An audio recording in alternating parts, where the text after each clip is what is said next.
Yo guys, at ngayong araw guys, samahan nyo ako. Bali for today's video guys, samahan nyo ako dito mag-online seller. Eto nga guys, pinost ko na to sa Facebook ko, sa Facebook account ko. Ilang minuto lang nakalipas, ang dami na umorder, kaya sabi ko ako na magdi-deliver. Total kakot, mga tropa naman ang umorder sa atin. By the way guys, eto nga pala mangga na to, dala ng kuya ko. Sa pagkakalam ko guys, sa puno galing to. Guys, pinitas nga pala nila sa puno ng girlfriend ng kuya ko to. By the way guys, shoutout ko muna yung tropa ko na si Carl Cadena. Nagtatampo na kasi di ko daw siya sinashoutout. Shoutout din kay Master Punas ng Batangas City. Tuloy lang tayo idol. At syempre shoutout din sa mga tropa namin dito na skater. Kada dadaan ako sabi pa shoutout daw. Kaya thank you mga idol, mga idol. Siyempre guys, ito nga palang gagawin nating motor ko, pan-deliver. Hindi naman kalayuan guys, yung mga dideliveran natin. Kaya guys, tara, samahan nyo ako. Sa mga oras na to guys, inaayos na namin yung dideliver ko.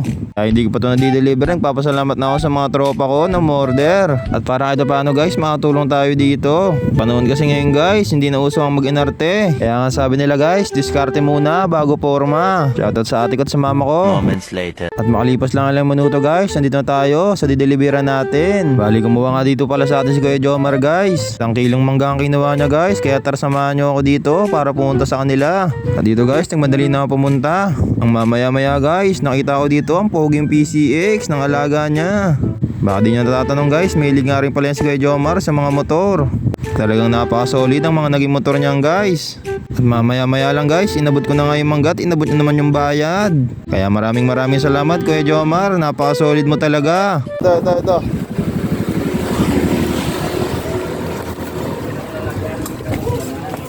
Ay guys, namorder si Troy. Oh. Uy, wait lang be.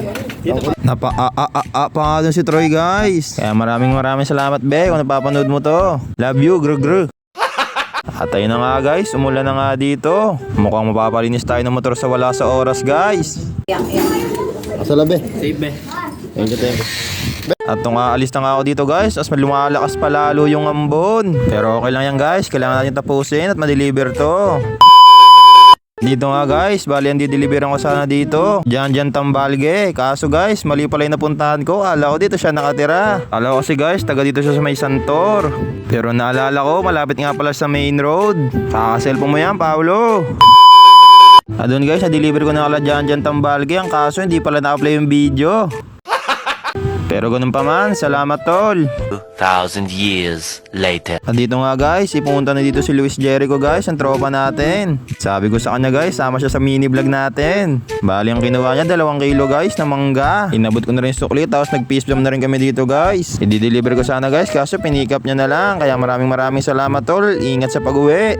At ito nga rin pala si Kuya Romel guys. Bali dito guys, pinikap niya na rin yung mangga na in-order niya. Kaya maraming salamat talaga. Imbis na i-deliver ko guys, pinikap na lang nila. Solid. At dito guys, hindi ko na na-video ang lahat, pero salamat sa mga umorder guys. Nilinis ko na nga dito si Uno guys, kasi nga gawa ng puro putik shot na daanan natin. Inabutan pa tayo ng mga ambon. Guys, katapos lang natin ngayon mag-deliver. Nasabak si Uno guys sa may lalamove. Joke lang guys, ginamit na natin sa pan-deliver. Tinesting lang natin kung kaya. Kaso pa dito yung guys, yung basket.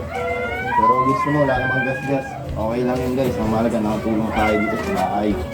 Kaya guys, maraming salamat sa mga tropa ko na kumuha dyan at umorder. Kaya guys, maraming salamat dito sa support sa akin. Ingat kayo palagi guys, yun lang. Hanggang dito na lang muna itong mini vlog natin guys.